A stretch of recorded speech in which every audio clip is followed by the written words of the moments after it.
Alright, so we're going to be talking about coating up and down, centering the clay, which I think is pretty fundamental. But if you're starting, it's always really good to know how to do that, and it's never bad to practice it. As usual, I think you start with a ball of clay that's bigger than what you can cup in your hands. Something like this. You can see how there's a little bit more space.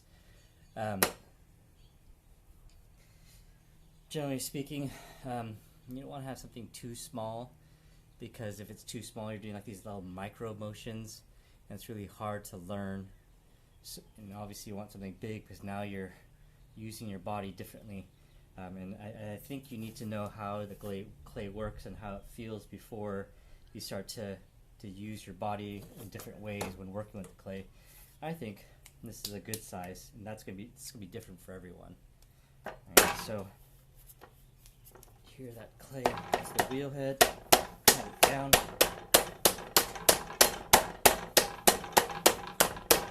You see I'm not putting my fingers in it. I don't want to poke any holes in it.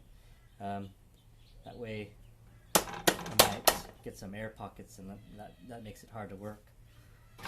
So let's talk about coating up and down, and this is the process for making sure that the clay gets centered before we can start anything.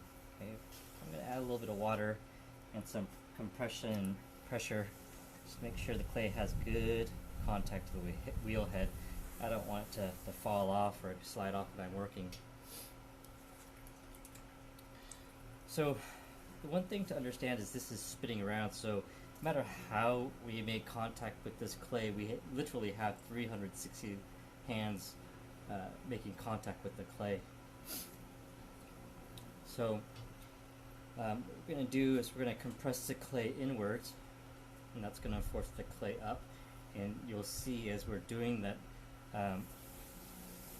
see how it's starting to move up, okay? And as that clay moves up, we need to move up with the clay. So my hands are going to be following it up. Okay. As we get to the higher parts of the clay, we want to have a little less pressure because it doesn't have that nice low center of gravity. And so if we're up here and we're having too much pressure, we could just rip that right off. Okay.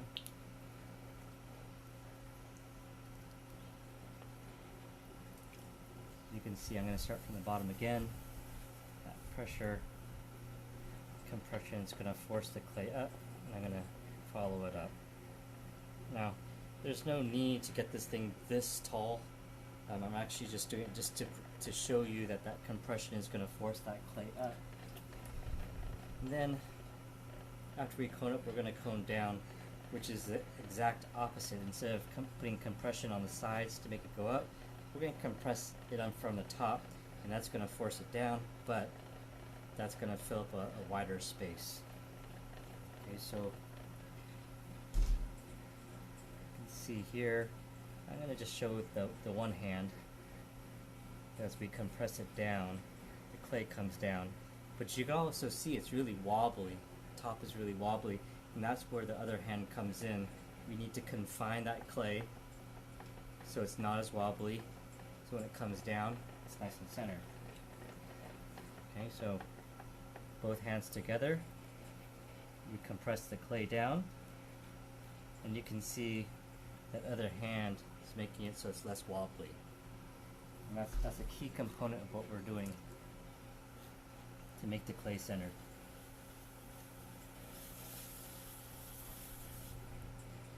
Okay, so once again, you can cone up, and before you saw me kind of coming to the sides, we could even do something like this. Your hands are opposing, and they come up. I can come from this side, it really doesn't matter. And you probably see a lot of YouTube videos where they show you how to cone up. It doesn't really matter how they do it. The main point is that you're compressing the clay in, and the clay is coming up. Now, you'll see last time and this time too, I get this like little volcano. If we compress the clay down, we can quite possibly trap that air pocket. So what we want to do is open it up and make a funnel. Okay, nothing huge, just a funnel, so when we bring it down, it doesn't trap an air pocket in there. Okay, So the important part is the coating down. The coating up is great and all, but coating down is much more important, because after we cone down, we're going to open our hole up and make it wider to make our form. Now, it's much easier to make a straight hole when the piece is shorter than it is taller. So I had to make sure I was keeping my hand steady for a longer path down if it was taller. So we need to make sure that the clay is centered after we cone down. Now, you saw that one hand compresses while the other hand is making sure it doesn't come out. Alright, so it's really easy if I rest my hand on my thigh for my hand to shake like so, and so then where it comes in and out, so then as it's coming down, I just kind of let that clay come down unevenly. That's why I like to lock my elbow in my hip. Right, this way, when the clay is coming down, that force of the clay coming out needs to push my whole body, which is hard to do. Okay, we weigh a significant amount more than this ball of clay does. Right, when you work with larger pieces of clay, you're gonna have to figure out how to anchor yourself a little bit better.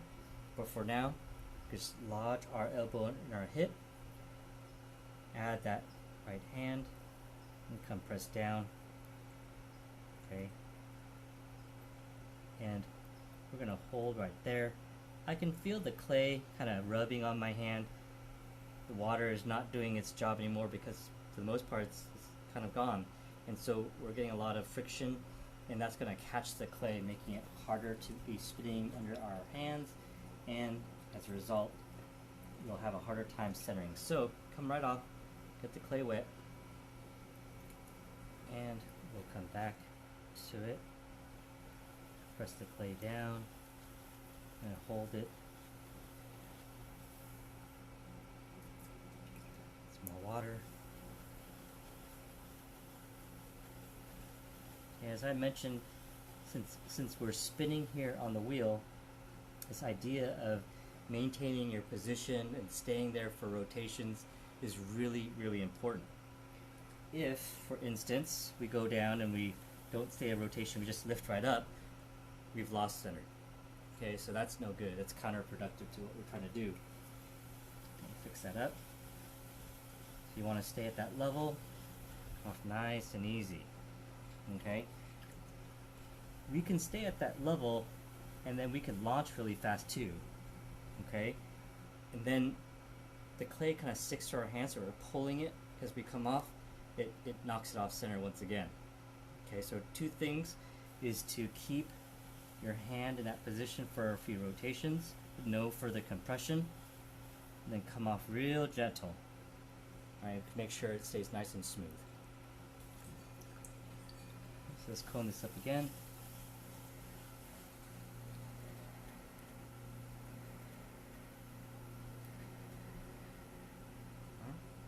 You see, at this time I did it even a little bit more differently. I compress with my one hand, they worked up together.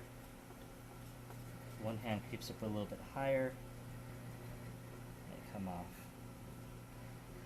Okay, same general idea, we're compressing the clay inward, forcing that clay to come up. Lots of different ways to cone up and down. Coning up is the easier part, so I'm not too worried about how you cone up. Coning down seems to be the big mystery, because ultimately we need to get this clay centered. Okay? Locking that elbow in your hip and not resting on your thigh. Look at that motion. We want to lock in our hip so there's not that motion. I'm going to squeeze my right hand. I want to see what I'm doing. I'm not covering the clay up so I can't see. I have my hand closed up as a fist so I can see half the clay as I'm coming down. The contact being right about here, not pushing the whole thing down.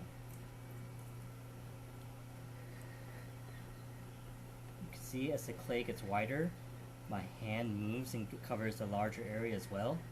It's not closed up like this the whole way, coming out. If I close up, I'm going to get this weird crater form.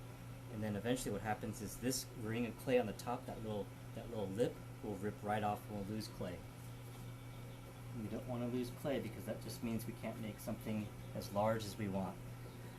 Okay, so make sure that you're always compressing along the outer components of the clay here. And remember, your hands are getting wider and moving a little bit to be able to do that, especially as the clay gets wider and wider as you bring it down.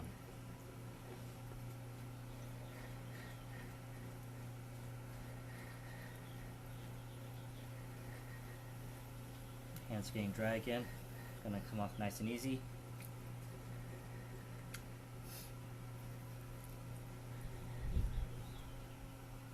Hey, Subi Sue. Is that a unicorn?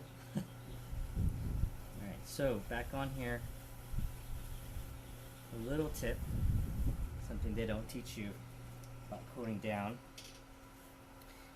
is you notice when I cone up, it's more or less symmetric and even as I go up. But when I cone down, it's a little wide and uneven. So what we're going to do is we're going to add in a little bit of a quasi coning up at the end. I'm going to hold my clay on top, positioning like I'm coning down. This way I can make sure the clay doesn't rise up. And compress on the sides a little bit. You can see change form. Now the clay wants to come up, but my right hand is preventing it from doing it so. And then you'll see that the walls of the clay become a little bit more centered and even. Right, and that's my finishing touch.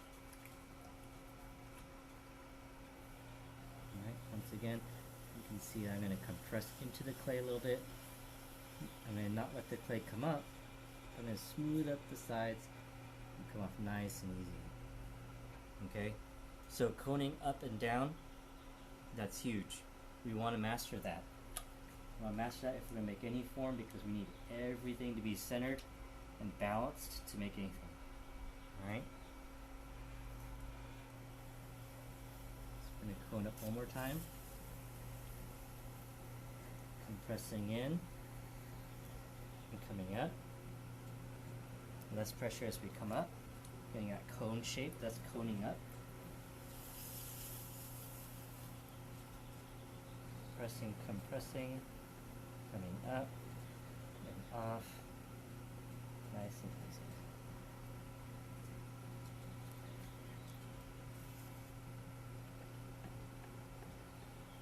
Going down. Hand gets a little wider as the top gets wider.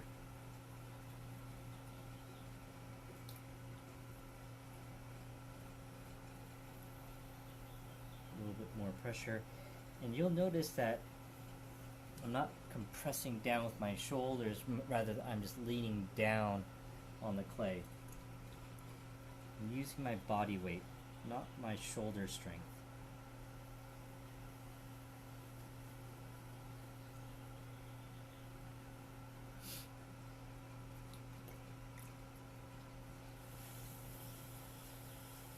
Little side compression, holding the top. Off nice and easy. Let's do it one more time. A little more lubrication on there. Hunched over the clay using your body weight, leaning in with that left hand. Keeping that clay from coming up with the right. Come off nice and easy. We're going to check for a center. What we want to do is visually check it out. Is it wobbling? Is it uneven as it spins? Because if it is, then we know it's not centered. We ought to cone up and down some more. But if it looks like it might be centered, we can apply a pin tool test. What we're going to do is we're going to test in 3 spots. I'm going to barely graze the piece. The minute the pin tool touches my clay, I'm going to stop giving it pressure. See how test in 3 spots, once at the top, once in the middle, once in the bottom. And what we're looking for are 3 unbroken circles. Top is good, the middle is good, the bottom is good. Okay, so obviously if we jab that pin tool in all the way, it's going to make those 3 circles. so it's good not to cheat. Alright, so let's go ahead and open this up.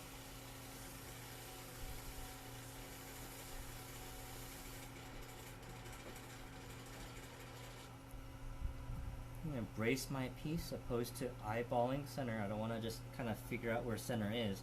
My clay is now centered, so we can use that. We can build onto that. Brace your piece. Make a little hole. Alright. What I like to do is I like to put a little bit of water in that well. So as I'm going down, it stays nice and lubricated. It doesn't catch and mess up my chances of making a crooked hole or uncentered hole as I go down. I'm going to hold my fingers there, my thumbs there for a couple rotations, making sure it's nice and flat and even. I'm going to take my pin tool once again. I'm going to test for how thick the base is now. I'm going to go ahead and poke it, meet my clay with my middle finger or whatever finger, and I can see how thick it's going to be. Right, so it's going to look something like this. Poke it. Okay, lift it. And that's how thick my clay is. It's about a pinky width. That's where I want to be. Okay, you want to check this often as you go down. You want to make sure that it's not too thick. Well, you don't want to make sure it's too thin, and you don't want to make sure that you've gone all the way through to the bottom. So, check and err on the side of being too thick. It's easier to go down and get more compression and make the bottom thinner. It's really hard to make that thin bottom get thicker. Okay? We're going to open up now. I'm going to brace the piece, put my thumbs in. My thumbs are going to move more towards my hands in a nice controlled fashion. We're not swinging our arms out. Okay? Doesn't have to be super fast, but it needs to be nice and even. And when you get to the width that you want to be, which is about 80% wide, stop, leave our hands there, leave our thumbs, and go for a few rotations, make it nice and even. And the last move I'm going to suggest is you roll your thumbs in so you can make a nice track or nice grip for your first raise. Okay, so you can see that goes in quite a bit. I'm going to go in with my sponge now. I'm going to compress the bottom, remove any water, make it nice and flat.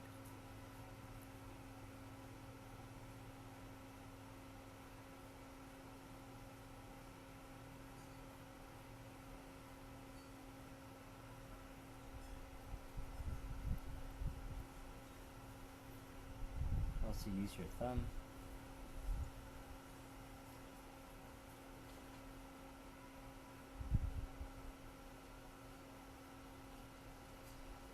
Okay, we bent that thumb in so we have this nice ledge to grab onto for our next part, which is raising the walls.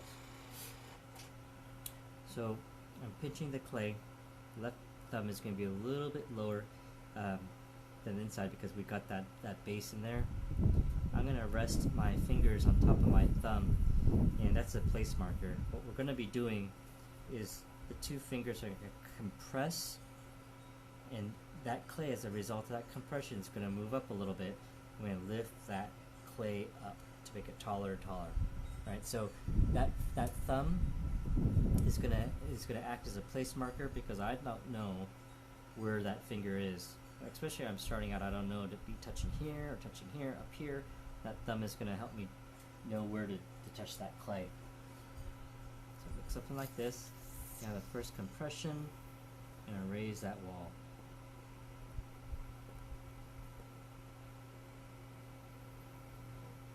Walk nice and easy, pretend like you have an extra inch or so.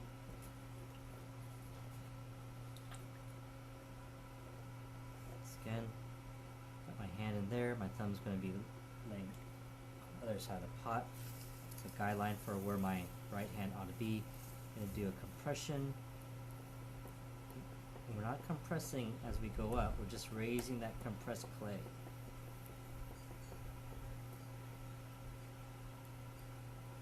Nice and easy. If you get some unbalanced stuff here, you can compress the clay down. okay, or you can cut that off and we'll talk about that later.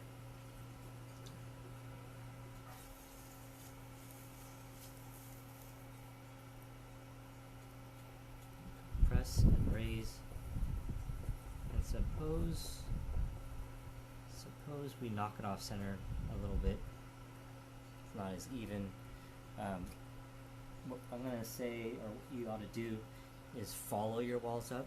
So basically it's no compression, and we just follow this line straight up.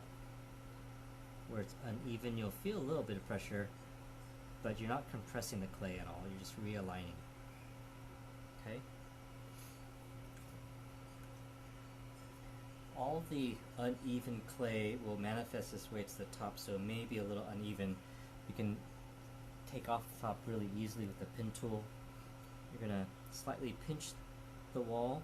You're going to drive that pin through. Cut, cut, cut, cut, cut. Wait a few rotations, and then slowly lift off. Okay, so it's going to look like this.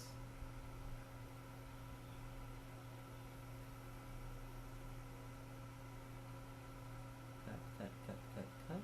Slowly lift off. So let's continue raising.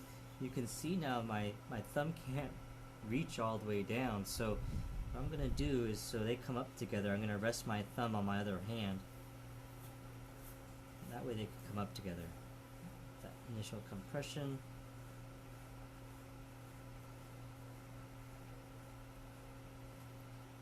Come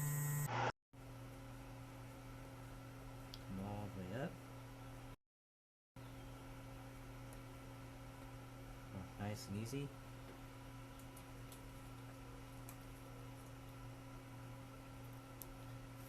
You can also try raising your walls with a sponge.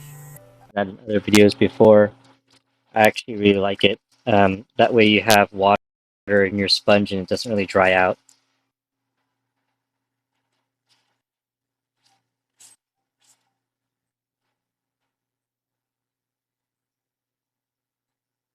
Okay, talking about this compressed clay, that's what we're raising up.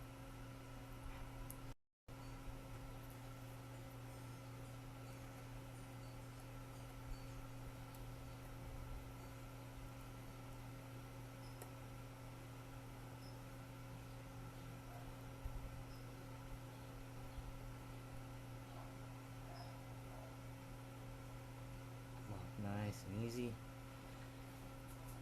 And suppose you're working on the wheel and you, for whatever reason, need to stop. Maybe your clay is getting a little bit, your fingers getting a little dry, or you gotta take a break and reposition your hands. Say you stop right there. Need to get some more water, or you need to readjust. You want to start from where you stopped. So if we start from down here, we're going to thin that wall out, and that remains thick. And sometimes what happens is if this clay is too thick and that's too thin, you'll get a twist and it'll collapse. So always remember to continue where you left off.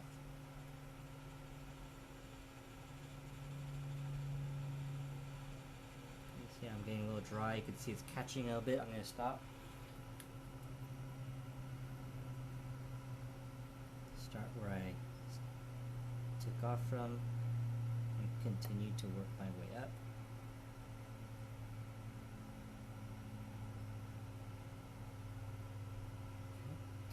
You notice the top is a little bit wavy again. We're going to use that pin tool to take off the top. And when I cut, I always go with the flow with the clay. I'm not cutting inwards this way or even straight. For the most part, I'm coming in at an angle, and that way I get a cleaner cut. Lift. Okay. Another way to do this, and I find this to be an easier alternative, although both techniques come in handy at different times, is to get real tight wire. Real tight, one thumb on the inside, one thumb on the outside, and we're going to compress down, or we're going to cut down. We're going to wait for our full rotation, and we're going to lift. Okay, it's really easy to get nervous about this because you're cutting your clay, Same thing with the pin tool. Just go down real quick and try to do it real fast. We won't get clean cuts when it's really fast. So I like to go nice and slow, stay there, keep steady, feel it's loose, and come off nice and easy. Alright, nothing's gonna happen if you mess up. It's just clay, it's not gonna be the end of the world. So take it nice and slow and nice and easy.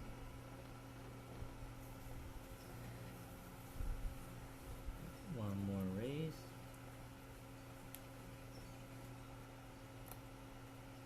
We want to make contact with every part. Oh, a little bit dry for me there.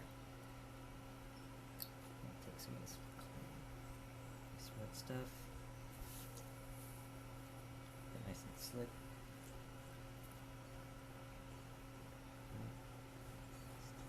Continue where I end it off.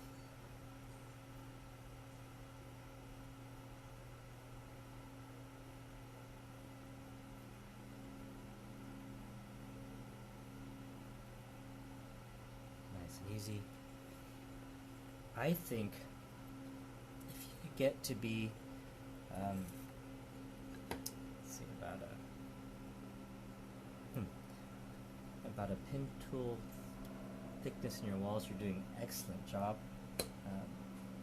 More likely it's going to be like 2 pin tools thick as you're starting. If you get that, it's great.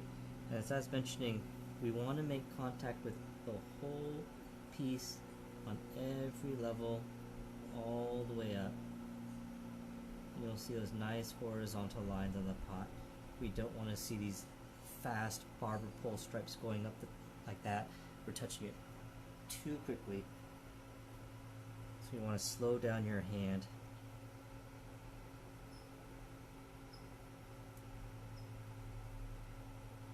Nice and even, making sure that we're touching the clay all the way up. Make sure that the walls are nice and even, all the way to the top.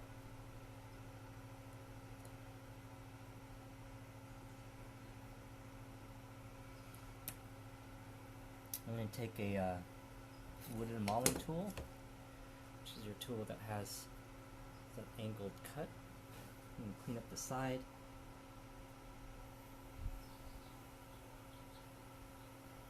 Go all the way to the wheel head.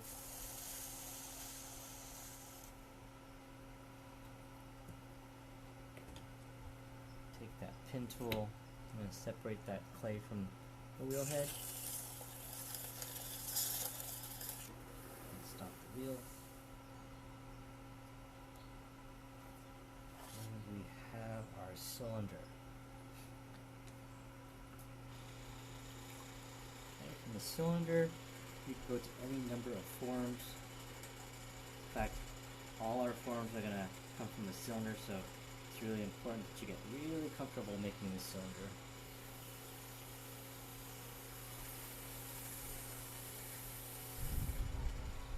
Hi, Eugene. So we can go make a base form this way. We can go with the bowl. People like bowls, so easy. Once we get our cylinder, we can start flaring out. And we don't want to do this too abruptly in one fell swoop, because the clay is only so plastic and can take so much. So we want to do this in increments. So when you see those YouTube videos and they have the time-lapse videos where it gets slowly bigger and bigger and bigger, the reason is because they can't stretch it out too quick. Before I do that, let me just take off the top here.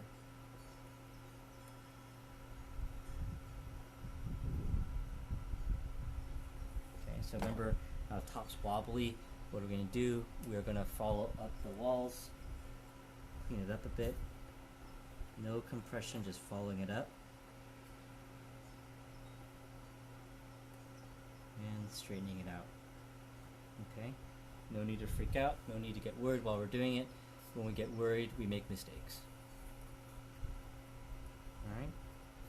Again, let's push this out.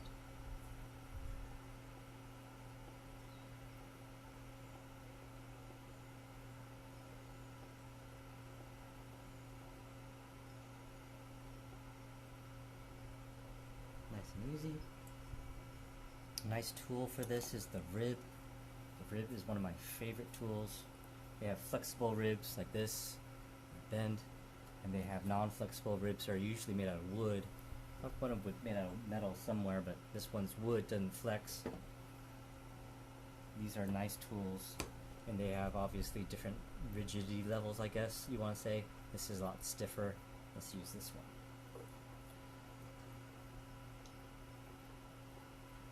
I'm going to make sure it's clean, because if I have clay on it, it may catch and will prevent me from making a nice clean move.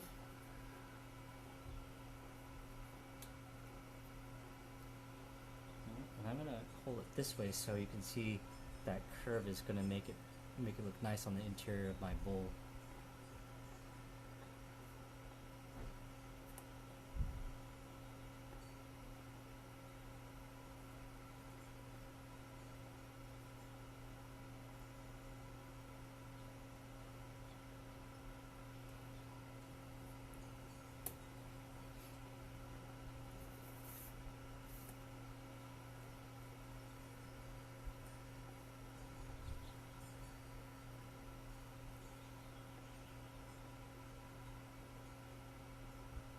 The reason we want to start off with a cylinder is because if we're making a bowl, we're pulling out this way instead of pulling up straight. And this is a lot harder to do, especially if there's curvature. You don't pull it up at an angle and a lot of motion. It's easier to make that straight cylinder and just push it out. So once again, cylinders really important to master. When I taught the high school, we would do a thing where we'd put bags over our heads and make cylinders. Class got a kick out of that.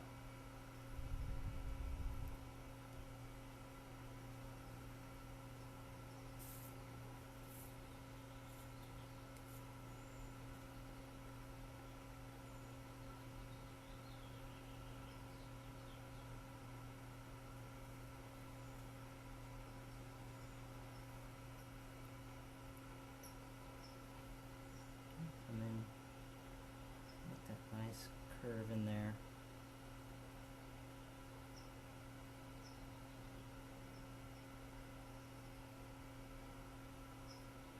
Sure the bowl's nice and smooth on the inside.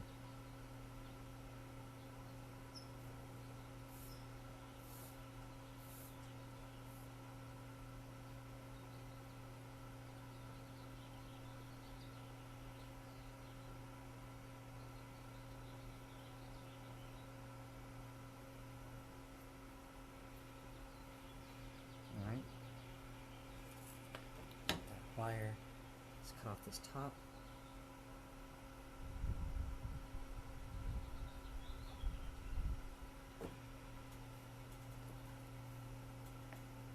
And sometimes I have a little chamois. Today I do not, so I'm going to use a little piece of sponge here, smoothen up my lip.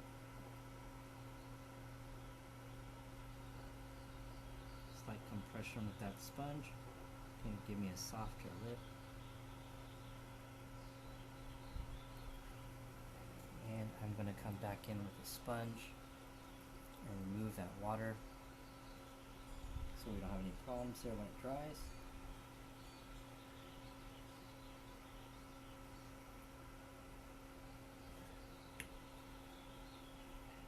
Come back in with my metal rib, which is a flexible rib.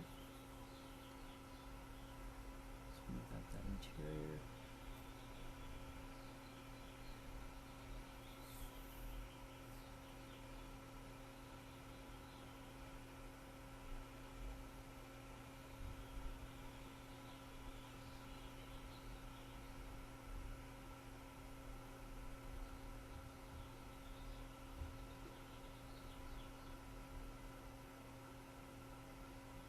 It's easy. We are finishing up that bowl. Right, so I have a plastic bat here, and that way I don't have to take it off the actual piece off the wheel head to start my next project. I can just go ahead and remove the bat.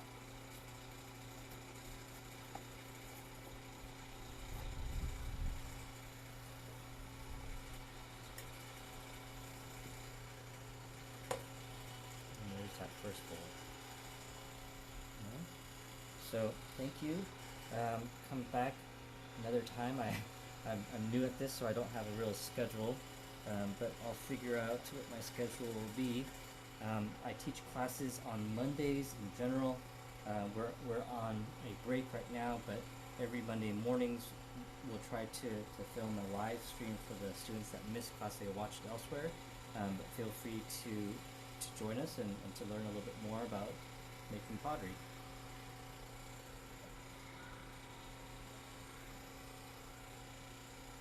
Alright, thank you. See you later.